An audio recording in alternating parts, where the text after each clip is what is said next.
അങ്ങനെ മറക്കാൻ പറ്റുമോ? എത്തും ഫാമിലി ആയിട്ട് തന്നെ എത്തും സാറേ. ആ okay sir, okay sir, okay. C Parameswaran സാറാ. മോളുടെ കല്യാണമല്ലേ അടുത്ത ആഴ്ച, അത് ഓർമ്മിപ്പിക്കാൻ വേണ്ടി വിളിച്ചതാ. നമ്മൾ ഫാമിലി ആയിട്ട് ചെല്ലണമെന്നാ. സത്യേട്ടാ, കല്യാണത്തിന് കൈയും വീശി പോകുന്നത് മോശമാണേ. എന്തെങ്കിലും കാര്യമായിട്ട് വാങ്ങണം. ഒന്നുമില്ലെങ്കിൽ സത്യേട്ടന്റെ മേലുദ്യോഗസ്ഥനല്ലേ, അത് മറക്കണ്ട. വെറുതെ കൈയും വീശി ചെല്ലാനാണ് പരമേശ്വരൻ സാറ് പറഞ്ഞേക്കണത്. സമ്മാനങ്ങളെല്ലാം കൂടെ മേടിച്ചുകൊണ്ടായി അവർക്ക് ബുദ്ധിമുട്ടാവും. മാത്രമല്ല കല്യാണക്കുറിയിൽ പ്രത്യേകം അടിച്ചു വെച്ചിട്ടുണ്ട് സമ്മാനങ്ങൾ സ്വീകരിക്കുന്നതല്ല. അതൊക്കെ നാട്ടുമര്യാദ കൊണ്ട് ചെയ്യുന്നതാ. ആരാ സമ്മാനം പ്രതീക്ഷിക്കാത്ത? ഒന്നുമില്ലെങ്കിലും എത്ര നാളെ സത്യേട്ടൻ പുള്ളിയുടെ കീഴിൽ ജോലി ചെയ്യാൻ തുടങ്ങിയിട്ട്? ആർച്ചെ അങ്ങനെയുള്ള പരിപാടികളൊന്നും ഇപ്പൊ ഇല്ല. ഈ സാറ് ഒരു 1000 പേരെ കല്യാണം വിളിച്ചിട്ടുണ്ട്. ഈ 1000 പേരും കൂടെ സമ്മാനമൊക്കെ മേടിച്ചിട്ടുണ്ടായാ അവര് ബുദ്ധിമുട്ടൂലേ? എല്ലാവരും പോലെയാണോ സത്യേട്ടൻ? നിങ്ങൾ തമ്മിൽ എത്ര നാളത്തെ ബന്ധമാ? എത്ര നാളത്തെ ബന്ധമായാലും എന്താ? സാറ് പറഞ്ഞ എന്താണെന്നറിയുമോ, നമ്മൾ കുടുംബസമേതം അവിടെ ചെല്ലുക എന്നുള്ളതാണ്. നമ്മൾ കുടുംബസമേതം കല്യാണത്തിന് പോകുന്നു, സാറിനെ കാണുന്നു, സാറിന് സന്തോഷമാവുന്നു. അല്ലാതെ പൊതിയും കെട്ടി നടക്കാനൊന്നും ഞാനില്ല. എന്തെങ്കിലും വാങ്ങണമെങ്കിൽ കാശ് കൊടുക്കണം. ഈ ഒടുക്കത്തെ പിശുക്കാരന് അതിന് വയ്യ. കഷ്ടം തന്നെ. ദേ, ഞാനൊരു കാര്യം പറഞ്ഞേക്കാം. അടുത്ത 15-ാം തീയതി പഞ്ചായത്ത് സെക്രട്ടറി രത്നാരെ സാറിന്റെ മോന്റെ കല്യാണമാ. ഈ മോടന്റെ ന്യായം പറഞ്ഞുകൊണ്ട് അപ്പൊ വന്നേക്കരുത്. എന്തെങ്കിലും കാര്യമായിട്ട് വാങ്ങണം. അവരുടെ കല്യാണക്കുറിയിൽ സമ്മാനങ്ങൾ വേണ്ടെന്ന് അച്ചടിച്ചിട്ടുമില്ല, സമ്മാനം വേണ്ടെന്ന് അവർ പറഞ്ഞിട്ടുമില്ല. ആ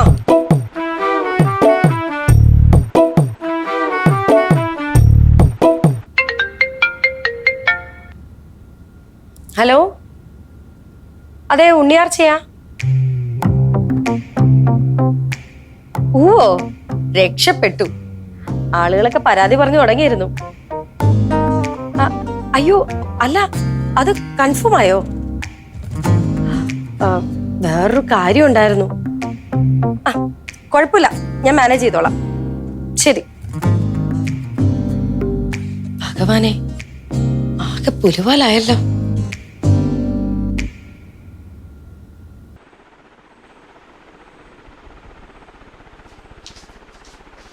സത്യടാ, ഒരു പ്രശ്നമുണ്ട്. നമ്മളുടെ പഞ്ചായത്തിലെ സ്കൂൾ ബിൽഡിങ്ങിന്റെ ഉദ്ഘാടനമാ. വിദ്യാഭ്യാസ മന്ത്രിയാ വരുന്നത്. അതാണ് പ്രശ്നം. ഞാൻ മെമ്പർ ആയതിനു ശേഷം മുൻകൈ എടുത്ത് ഫണ്ട് അനുവദിച്ച ബിൽഡിങ്ങാ. പണി കഴിഞ്ഞിട്ട് കുറെ നാളായി. ഞങ്ങൾ എല്ലാവരും ഉദ്ഘാടനത്തിന് വേണ്ടി വെയിറ്റ് ചെയ്യായിരുന്നു. അതാണോ പ്രശ്നം? അതല്ലെന്നേ, ഇത്രയും നാള് മന്ത്രിയുടെ സൗകര്യക്കുറവ് കൊണ്ട് ഉദ്ഘാടനം വൈകി. ഇപ്പൊ മന്ത്രി പെട്ടെന്ന് ഡേറ്റ് കൊടുത്തു. ആർച്ചേ, നീ ആദ്യം പറഞ്ഞു എന്തോ വലിയ പ്രശ്നമുണ്ടെന്ന്. ആ പ്രശ്നം എന്താണെന്ന് എനിക്ക് ഇപ്പോഴും മനസ്സിലായിട്ടില്ല. അതിനിടയ്ക്ക് നീ വേറെ പ്രശ്നം പറയുന്നത്. സത്യത്തിൽ എന്താണ് നിന്റെ പ്രശ്നം? എന്റെ വാർഡിലെ സ്കൂൾ ഉദ്ഘാടനത്തിന് എനിക്ക് പോവാതിരിക്കാൻ പറ്റുമോ? മന്ത്രിയൊക്കെ പങ്കെടുക്കുന്ന ഫംഗ്ഷൻ അല്ലേ. ചിലപ്പോ പ്രസംഗിക്കുന്നവരുടെ ലിസ്റ്റില് എന്റെ പേരും കാണും. നീ പോണം, പ്രസംഗിക്കണം. നിന്നെ തെരഞ്ഞെടുത്ത് നാട്ടുകാർ അനുഭവിക്കട്ടെ. അതൊന്നുമല്ല സത്യേട്ടാ പ്രശ്നം. സ്കൂൾ ഉദ്ഘാടനം അടുത്ത ഞായറാഴ്ചയാ. ആയിക്കോട്ടെ. അന്നല്ലേ സി പരമേശ്വരൻ സാറിന്റെ മോളുടെ കല്യാണം. ആ കല്യാണത്തിന് സത്യേട്ടൻ ഒറ്റയ്ക്ക് പോകേണ്ടി വരും. എനിക്ക് വരാൻ പറ്റില്ല.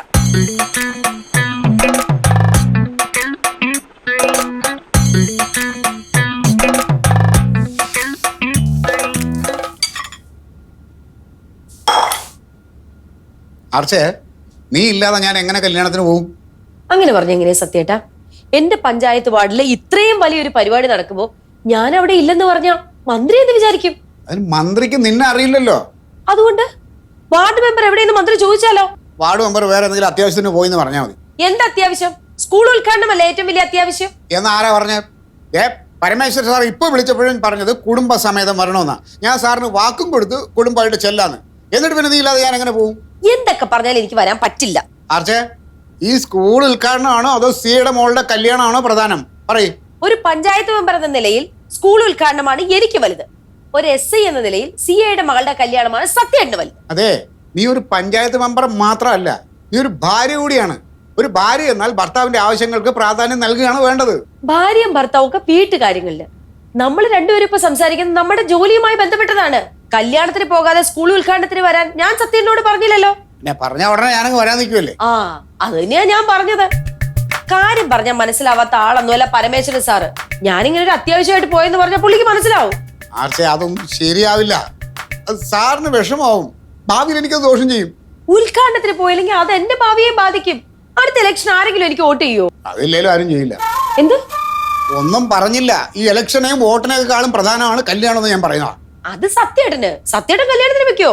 അർജെ, ഞാൻ ഒരു കാര്യം പറയാം. ഈ ഉദ്ഘാടനത്തിന്റെ അന്ന് നീ ആ പഞ്ചായത്തിൽ ആരെങ്കിലും വിളിച്ചിട്ട് പറ നിനക്ക് പനിയാണ്, തീരെ വയ്യാതിരിക്കുകയാണ്, ഉദ്ഘാടനത്തിന് വരില്ല എന്ന് പറ. അതാകുമ്പോ ആരും പരാതിയും പറയില്ലല്ലോ. ഈ കാര്യം പരമേശ്വരൻ സാറിനോട് സത്യേട്ടൻ അങ്ങ് പറഞ്ഞാ പോരെ? എനിക്ക് പനി ആയതുകൊണ്ട് കല്യാണത്തിന് വന്നില്ലാന്ന്. പ്രശ്നം തീർന്നില്ലേ? ഈ പ്രശ്നം അങ്ങനെ എങ്ങനെയൊന്നും ഇവിടെ തീരില്ല.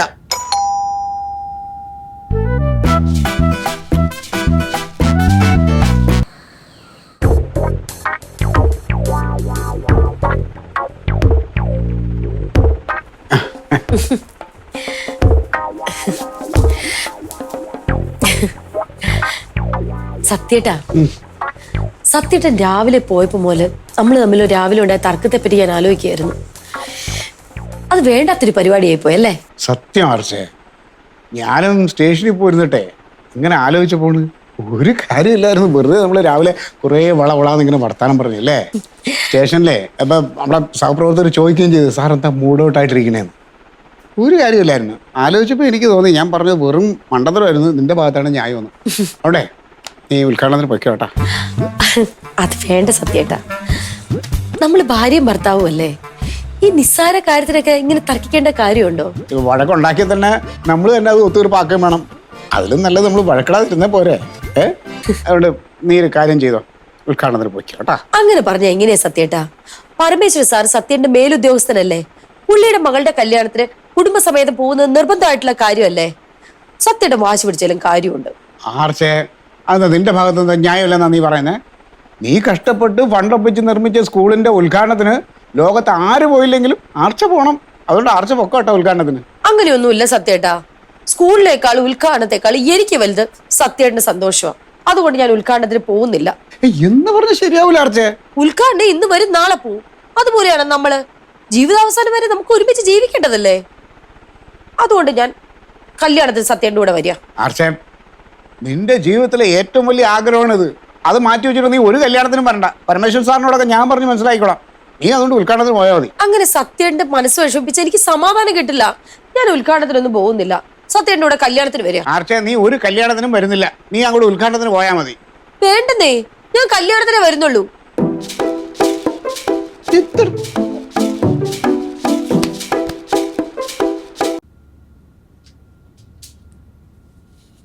ആർച്ചേ, നിന്റെ സന്തോഷമാണ് എനിക്ക് വലുത്. അതുകൊണ്ട് നീ കല്യാണത്തിന് വരണ്ട. ചുമ്മാ തർക്കിക്കാതെ പോ സത്യേട്ടാ. ഞാൻ എന്താണ് ചെയ്യേണ്ടത് തീരുമാനിക്കേണ്ടത് ഞാനാണ്. എനിക്ക് കല്യാണത്തിന് വന്നേ പറ്റൂ.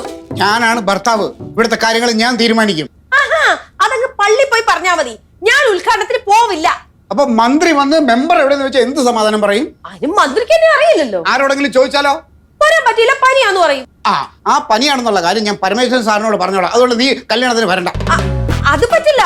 സത്യം അങ്ങനെ കള്ളം പറയാൻ പാടില്ല. അത് പ്രത്യേകിച്ച് സത്യന്റെ മേലുദ്യോഗസ്ഥരോട്. ആർച്ചേ, എന്ത് പറഞ്ഞാലും കല്യാണത്തിന് നിന്നെ കൊണ്ടുപോകുന്ന പ്രശ്നമല്ല.